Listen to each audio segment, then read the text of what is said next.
Welcome to 5 questions in 5 minutes with Doug Cantrell, Head of Supply Chain Digital Services of Ford Smart Mobility, the new business and technology and strategy division within Ford.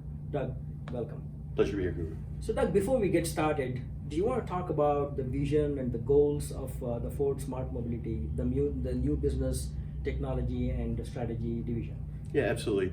I think, Ford, when we look at this from a very hierarchical perspective, we want to become the most trusted company in the world, right? And that's really where this drives from. And that's from, Ford's focus on, and specifically in MBTS, is that we're focusing on around autonomous vehicles and then, connected services, really. And that's really about mobility services and bringing mobility into the world of and data-driven services around that. So awesome. So what are some of the key areas within this new business technology strategy that you're looking at? Yeah, so from my perspective, what I'm involved in and interacting with is around these businesses we're standing up. One of them would be delivering parts, is where I specifically focus on. So we're leveraging software to help the dealerships become more efficient in delivering parts to their customers. There's other areas of the business that I'm not directly involved, but we're also working with you on around moving people. We have a business called Lincoln Personal Driver, which is kind of like an Uber Black service, if you would, that you guys are helping enable.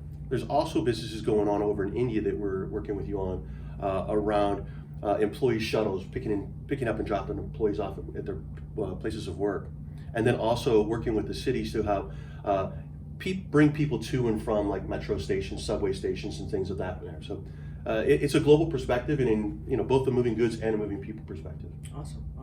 So can you talk about a few specific initiatives and specifically around the ROIs that you're seeing with those initiatives? Yeah, I think the biggest one we've seen was just the impact to CO2 reduction. And that's been in the 30+% on the pilots we've run.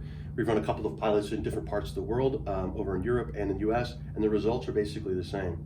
The other impactful areas that I think to happen is that we really see a reduction in driver hours, and because drivers are becoming more efficient, operating costs, the miles driven, the maintenance and support of the vehicles, all those direct impacts, and those are in the 30 to 35% range as well. So we've seen some significant impacts on operations and cost reductions.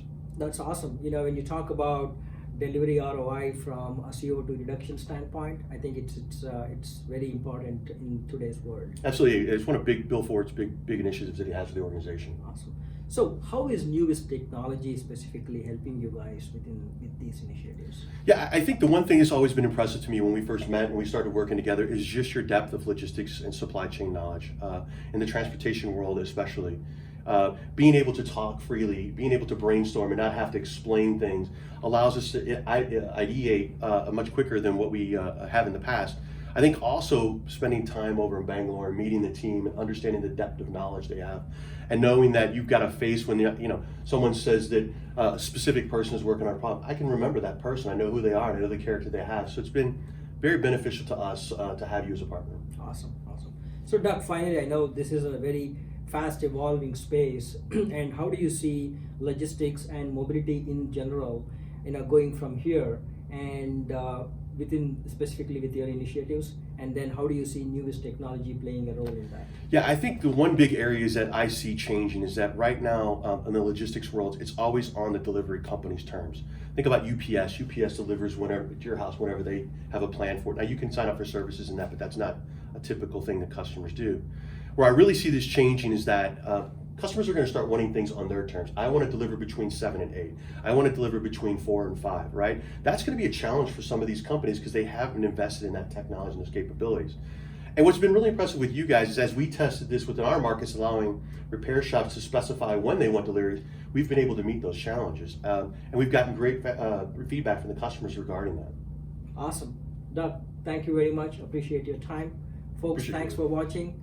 And look out for this space for more conversations like this. Thank you.